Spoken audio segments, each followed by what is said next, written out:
Hello friends, എല്ലാവർക്കും പത്രമൊന്നിൽ വരാനിരിക്കുന്ന എപ്പിസോഡിൻ്റെ ഏറ്റവും പുതിയ റിവ്യൂയിലേക്ക് സ്വാഗതം. അങ്ങനെ രാത്രി കിടന്നുറങ്ങുന്നുണ്ട് നയനയും ആദർശും. പക്ഷേ ആദർശിന് ഉറക്കം വരുന്നില്ല. അവൻ ആലോചിക്കുന്നുണ്ട്, ഇവള് വീട്ടിലേക്ക് പോവണ്ട എന്ന് പറഞ്ഞപ്പോൾ അതെന്താ പെട്ടെന്ന് തന്നെ സമ്മതിച്ചത്. ഇവൾ ഈ വീട്ടിലാണെന്നുണ്ടെങ്കിൽ ഇത്രയും വലിയ ഭൂകമ്പം ഉണ്ടാക്കിയതാണ് അവളെ വീട്ടുകാർക്ക് വേണ്ടിയിട്ട്. എന്നിട്ട് ഞാനൊന്നും പോവണ്ടെന്ന് പറഞ്ഞപ്പിക്കും അവളത് കേട്ടല്ലോ.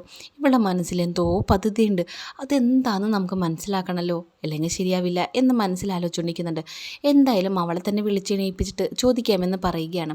അങ്ങനെ ആദർശ് നയനേ നയനേ എന്ന് പറഞ്ഞ് വിളിക്കുന്നുണ്ട്. പക്ഷേ പാവം അത് ഉറക്കത്തിലായതുകൊണ്ട് അറിഞ്ഞിട്ടില്ല.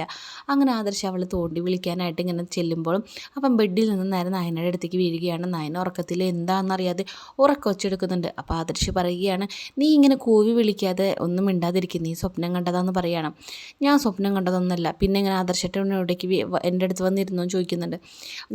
അപ്പോൾ നമ്മുടെ നയനയാണെന്നുണ്ടെങ്കിൽ ആദർശിൻ്റെ മൂക്കൊന്ന് പിടിക്കുന്നുണ്ട്. അപ്പോൾ ആദർശ് പറയുന്നുണ്ട്, വീട് വീട് എന്ന് പറയാണ്. കണ്ടോ, ഇത് ആദർശേട്ടനെ ഇപ്പോൾ കുഴി വിളിച്ചത് വേദന എടുത്തോണ്ടല്ലേ, രണ്ട് സ്വപ്നം കണ്ടോണ്ടൊന്നല്ലല്ലോ എന്ന് പറയാണ്. എടി, ഞാൻ നിന്നെ വിളിച്ചപ്പോഴേ അവിടെ നിന്നും വീണ് പോയതാ എന്ന് പറയുകയാണ് ആദർശ്. അപ്പം നയന പറയുന്നുണ്ട്, എന്നിട്ട് എൻ്റെ അടുത്ത് വന്ന് കിടന്നിട്ട് നോണ പറയുകയാണല്ലേ എന്നൊക്കെ ചോദിക്കുകയാണ്. അല്ല, ഇപ്പം എന്തിനാ എന്നെ വിളിച്ചതെന്ന് ചോദിച്ചപ്പോൾ, നീയേ ഞാൻ അങ്ങനെ പറഞ്ഞ വശം നീ എന്താ പെട്ടെന്ന് തന്നെ സമ്മതിച്ചേ, നിൻ്റെ വീട്ടിലേക്ക് പോകുന്നില്ല എന്ന്. നിനക്ക് നിൻ്റെ വീട്ടുകാരെ സഹായിക്കാണ്ടിരിക്കാൻ പറ്റില്ലല്ലോ, പിന്നെന്താ ഞാൻ പറഞ്ഞപ്പോൾ തന്നെ നീ കേട്ടേന്ന് പറയണം. സത്യം പറ, നിൻ്റെ മനസ്സിൽ എന്താണ് പ്ലാൻ ചോദിക്കണം. അപ്പോൾ ആദർശിൻ്റെ അടുത്ത് പറയുന്നുണ്ട്, അതൊന്നുമില്ല ആദർശേട്ടാ, നിങ്ങൾ ഇന്നേ വരെ പറഞ്ഞ കാര്യങ്ങളൊന്നും ഞാനത് അതേപടി നടത്തിയിട്ടുണ്ട്. പിന്നെ ഇതും അതേപോലെ തന്നെയാണെന്ന് പറയണം. അല്ല നയനെ, നീ എന്താ കാര്യം എന്നുണ്ടെങ്കിൽ അത് നീ പറയും കറക്റ്റായിട്ട്.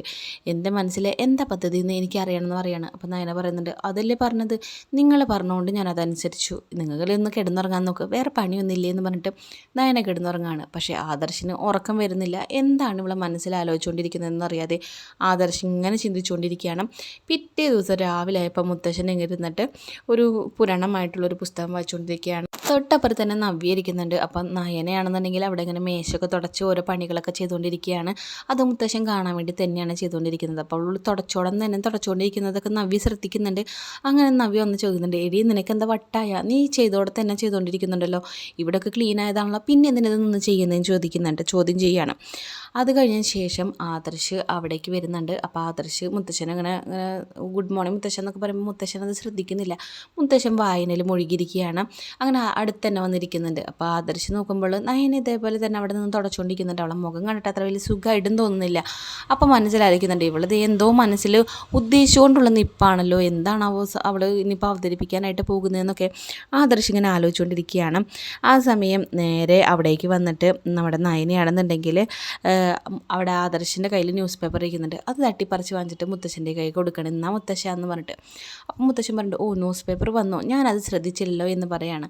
അപ്പോൾ അടുത്തിരുന്ന ആ ഒരു പുസ്തകം മുത്തശ്ശൻ വായിച്ചിരുന്നിടത്ത് ആദർശിൻ്റെ കൊടുത്തിട്ട്, കുറച്ച് വെളിവൊക്കെ വരട്ടെ, ഇതിന് ഭക്തിയൊക്കെ വരട്ടെ എന്നും പറഞ്ഞിട്ട് ആ പുസ്തകം കൊടുക്കുകയാണ്.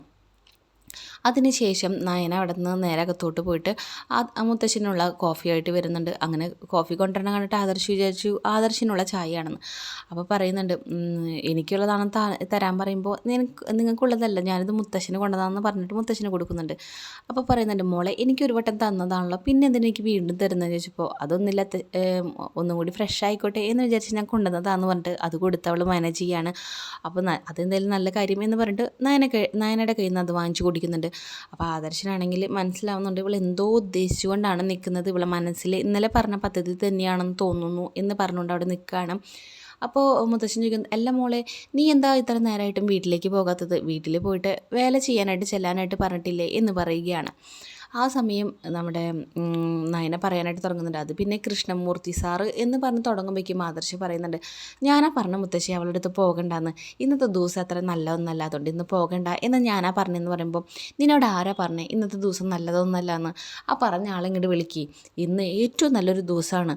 അപ്പോൾ ഇവരെ സംസാരിക്കുന്നതൊക്കെ നവ്യ ശ്രദ്ധിച്ചുകൊണ്ടിരിക്കുന്നുണ്ട്. അപ്പം മനസ്സിലാലോചിക്കുന്നുണ്ട്, ആദർശിന് എന്തൊരു കെയറിങ് ആണ് നയനയുടെ കാര്യത്തിൽ, എനിക്കുണ്ടല്ലോ ഒരു അവനെ കൊണ്ട് ഒരു കാര്യമില്ലെന്ന് ആലോചിക്കുകയാണ്. അപ്പോൾ നമ്മുടെ നമ്മുടെ ആദർശ് പറയുന്നുണ്ട്, നീ വേഗം പോയി റെഡിയാവാൻ നോക്ക്, ഞാൻ അവരോട് സംസാരിച്ചുകൊണ്ട് നീ വേഗം പോയി റെഡി ആയിട്ട് വായോ എന്നും പറഞ്ഞുകൊണ്ട് അവളെ നൈസായിട്ട് റൂമിലേക്ക് കൊണ്ടുപോവുകയാണ്.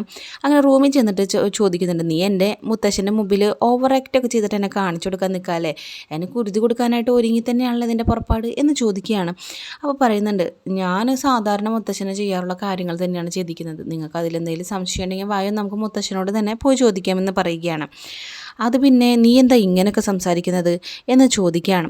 അപ്പോൾ പറയുന്നുണ്ട്, നിങ്ങൾ പറഞ്ഞ പോലെ എന്തെങ്കിലും കാര്യങ്ങൾ ഞാൻ കേൾക്കാതിരുന്നിട്ടുണ്ടോ, അതുകൊണ്ടാണ് ഞാനിത് കേട്ടത്. നിങ്ങളൊരു കാര്യം ചെയ്യും, മുത്തശ്ശൻ്റെ അടുത്ത് പോയിട്ട് പറ ഞാൻ പോകുന്നില്ല എന്ന്. അങ്ങനെ പറഞ്ഞ് ഞാൻ പോവാതിരിക്കാമെന്നും കൂടി പറയുകയാണ്. അപ്പോൾ ആദർശ് പറഞ്ഞു, എൻ്റെ പൊന്നെ മതി, നീ വേഗം ഒന്ന് പോയിട്ട് റെഡി ആവാൻ നോക്കുമെന്ന് പറയുകയാണ്. അപ്പം നയന പറയുകയാണ്, എന്നോട് ഇങ്ങനെയൊന്നും പറഞ്ഞാൽ ഞാൻ പോയി റെഡി ആവില്ല, എന്നോട് സ്നേഹത്തിൽ പറ, എന്നാൽ ഞാൻ പോയി റെഡി ആവുമെന്ന് പറയുകയാണ്. അപ്പോൾ പറയുന്നുണ്ട്, എന്നാൽ നീ പോയിട്ട് ഒന്ന് റെഡി ആയിട്ട് വായോ, ഞാൻ തന്നെ നിന്നെ വീട്ടിലേക്ക് കൊണ്ടാക്കിക്കൊള്ളാം എന്ന് ആദർശ് പറയുകയാണ്. അപ്പോൾ പറയണം, ഓക്കെ ശരി, ഞാൻ പോയി റെഡി ആയിട്ട് വരാമെന്ന് പറഞ്ഞിട്ട് നയന വേഗം റെഡി ആവാനായിട്ട് പോവുകയാണ്. ആ സമയം ആദർശ് മനസ്സിലാലോചിക്കുന്നുണ്ട്, ഇവൾ തക്ക സമയത്ത് തന്നെ എന്നെ നല്ല രീതിയിൽ തന്നെ ബ്ലാക്ക് മെയിൽ ചെയ്യാനായിട്ടാണ് അവളുടെ ഉദ്ദേശം എന്ന് ആലോചിക്കുന്നുണ്ട്. ഇനി എന്തായാലും നാണക്കേടായി, ഞാൻ തന്നെ ആ കൃഷ്ണമൂർത്തിനെ വിളിച്ചിട്ട് വീണ്ടും പറയാം, ഓർഡർ കൊടുക്കാമെന്ന് ആലോചിച്ചിട്ട് പുറത്തേക്ക് ഇറങ്ങിയിട്ട് ഫോൺ ചെയ്യുകയാണ് കൃഷ്ണമൂർത്തിയെ. എന്നിട്ട് വിളിച്ചിട്ട് പറയുന്നുണ്ട്, ആ ഓർഡർ അവർക്ക് തന്നെ കോൺട്രാക്റ്റ് കൊടുക്കണമെന്ന് പറയുകയാണ്. അപ്പോൾ കൃഷ്ണമൂർത്തി പറയുന്നുണ്ട്, സാറ് പറഞ്ഞാൽ അതിന് മേലെ എനിക്ക് വേറൊന്നും കേൾക്കാൻ പറ്റത്തില്ല, അതുകൊണ്ട് ഞങ്ങൾ അവർക്ക് തന്നെ ഓർഡർ കൊടുത്തോളാം എന്ന് പറയുകയാണ്. അപ്പോൾ ഇതെല്ലാം കേട്ടുകൊണ്ട് നവ്യ അവിടെ നിൽക്കുന്നുണ്ടായിരുന്നു. അപ്പോൾ നവ്യാണെന്നുണ്ടെങ്കിൽ ആദർശ് കാണുകയെ തന്നെ ഇത് നേരെ അബിയുടെ അടുത്തേക്ക് ചെല്ലുകയാണ്. എന്നിട്ട് പറയുന്നത്, നിങ്ങളിങ്ങനെ ഇരുന്നോ, നിങ്ങളെ കൊണ്ടൊന്നും ഒരു കാര്യമില്ല. ആദർശ് കണ്ടില്ലേ, നയനയ്ക്കൊരു വിഷമം വരുമ്പോൾ തന്നെ അവൾക്ക് വേണ്ടി എന്തൊക്കെ ചെയ്യുന്നത്, അവൾക്ക് വേണ്ടിയിട്ട് എന്തൊക്കെ ചെയ്യുന്നുണ്ട്, നിങ്ങൾ എന്തൊക്കെ എനിക്ക് വേണ്ടി ചെയ്തിരിക്കുന്നത്, അവൾക്ക് വേണ്ടിയിട്ട് അവൾ പറയുന്നതിന് മുമ്പ് തന്നെ എല്ലാ കാര്യങ്ങളും ആദർശ് ചെയ്യും. കണ്ടില്ലേ, അവളെ മനസ്സിൽ ഉദ്ദേശിക്കുമ്പോൾ തന്നെ ആ കാര്യങ്ങൾ അവളെ മുമ്പിലേക്ക് എത്തും. അതേപോലെ അവൾക്ക് പോകണമെന്ന് പറഞ്ഞാൽ അവളെ വിചാരിച്ച കാര്യങ്ങളൊക്കെ ആദർശിനെ കൊണ്ട് നേടിക്കും. നിങ്ങളെങ്ങനെ ഇരുന്നോ, എനിക്കൊരു ഉപകാരമില്ല എന്ന് പറഞ്ഞിട്ട് നവ്യയെ കുറ്റപ്പെടുത്തിക്കൊണ്ടിരിക്കുന്നുണ്ട്. അപ്പോൾ ഇതെല്ലാം ആദർശം കേട്ടുകൊണ്ടിരിക്കുന്നുണ്ട്. ആദർശ് കാണാൻ വേണ്ടി തന്നെ ഇവളിങ്ങനെ സംസാരിക്കുന്നത്. അപ്പം നയനയുടെ ഇന്നത്തെ ദിവസം വീട്ടിലേക്ക് പറഞ്ഞു വിടാതിരിക്കാനുള്ള അടവുകളാണ് നവ്യയെ ചെയ്തുകൊണ്ടിരിക്കുന്നത്. അപ്പോൾ അതൊക്കെ കേട്ടപ്പോൾ ആദർശിന് മനസ്സിൽ തോന്നാം, ശരിയാണല്ലോ, അവൾ വിചാരിച്ച കാര്യങ്ങളൊക്കെ നടത്തുന്നുണ്ട്, ഇന്നത്തെ അവളെ പോക്ക് എങ്ങനെയെങ്കിലും മുടക്കണമെന്ന് ആദർശ് ആലോചിക്കുന്നുണ്ട്.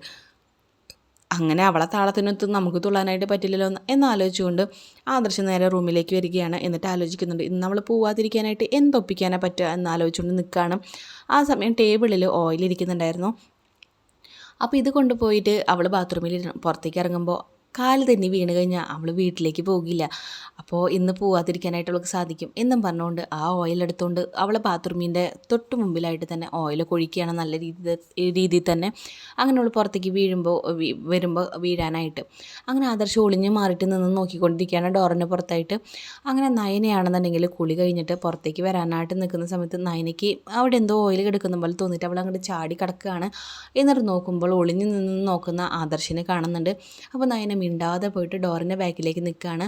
അപ്പോൾ നയന വന്നിട്ട് ഒന്ന് ഒളിച്ച് നിന്ന് ആദർശ് പിന്നെ തിരിഞ്ഞ് നോക്കുമ്പോൾ അവിടെ നയനനെ കാണാതായിട്ട് ഇവളെവിടെ പോയി എന്നറിയാതെ അവങ്ങനെ നേരെ റൂമിലേക്ക് കടന്നു വരികയാണ്. അപ്പോഴേക്കും ആദർശിന് മുമ്പിലേക്ക് ചാടി വീഴുകയാണ്. എന്നിട്ട് ചോദിക്കുകയാണ്, നിങ്ങളിവിടെ എന്താ ചെയ്യുന്നത് എന്ന് ചോദിക്കുകയാണ്. അത് പിന്നെ ഞാൻ മെയിൽ ചെക്ക് ചെയ്യായിരുന്നു എന്ന് പറയുകയാണ്. നിങ്ങൾക്കെന്താ റൂമിലിരുന്ന് ചെക്ക് ചെയ്തൂടെ, എന്തിനിപ്പോൾ പുറത്ത് പോയിട്ട് ചെക്ക് ചെയ്തത്? അല്ല, നിങ്ങൾ ഇങ്ങോട്ട് വന്നേ എന്ന് പറഞ്ഞിട്ട് ആദർശിൻ്റെ കൈയും പിടിച്ചു കൊണ്ടുവന്നിട്ട് റൂമിന് മുമ്പിലുള്ള ഓയിൽ കാണിച്ചു കൊടുക്കുകയാണ്. എന്നിട്ട് പറയുന്നുണ്ട്, ഇതെവിടെ ആരോപിച്ചത്, നിങ്ങളെപ്പറ്റി ഞാൻ ഇങ്ങനെയൊന്നല്ല വിചാരിച്ചത്, വലിയ ജ്വല്ലറിയിലെ MD ആണ്, എന്നിട്ട് നിങ്ങൾക്ക് നാണാവില്ല ഇങ്ങനെയൊക്കെ ചെയ്യാമെന്ന് പറഞ്ഞപ്പോൾ ആദർശ് പറയുന്നുണ്ട്, അത് ഞാനൊന്നല്ല ചെയ്തതെന്ന് പറയുകയാണ്. നോണ പറയരുത്, നിങ്ങളെ കൊണ്ട് നോണയൊന്നും പറയുന്ന സ്വഭാവം ഒന്നല്ല, നല്ലവനാണെന്നൊക്കെയാണ് ഞാൻ കേട്ടിരിക്കുന്നത്, പക്ഷേ ചെയ്യുന്ന കാര്യങ്ങളും കയ്യിലിരിപ്പൊന്നും അത്ര നല്ലതല്ലല്ലോ എന്ന് നയന പറയുന്നുണ്ട്. അപ്പോൾ ആദർശ് പറയുന്നുണ്ട്, നിന്നോടല്ലേ പറഞ്ഞത് ഞാൻ അങ്ങനത്തെ കാര്യങ്ങളൊന്നും ചെയ്യുന്നില്ല എന്നുള്ളൊരു കാര്യം. അപ്പോൾ നയന പറഞ്ഞിട്ട് ഓക്കെ എന്നാൽ ഞാൻ തെളിയിക്കാം എന്ന് പറയുകയാണ്. അങ്ങനെ നയന നേരെ തന്നെ ടേബിളിൻ്റെ മുകളിലായിട്ടിരിക്കുന്ന അവളുടെ ഫോൺ എടുക്കാനായിട്ട് പോകുന്നുണ്ട്. അവളിത് റെക്കോർഡിങ് ചെയ്തിട്ടാണ് അവളകത്തോട്ട് പോയിരിക്കുന്നത്. അങ്ങനെ ആ ഫോൺ എടുത്ത് നോക്കുമ്പോൾ അതിലാണെന്നുണ്ടെങ്കിൽ നമ്മുടെ ആദർശ് നല്ല രീതിയിൽ തന്നെ ഓയിൽ കൊണ്ടുപോയി ഒഴിക്കുന്നതും തിരിച്ചു പോരുന്നതും എല്ലാം ആ മൊബൈലിൽ പിടിച്ചിട്ടുണ്ട്.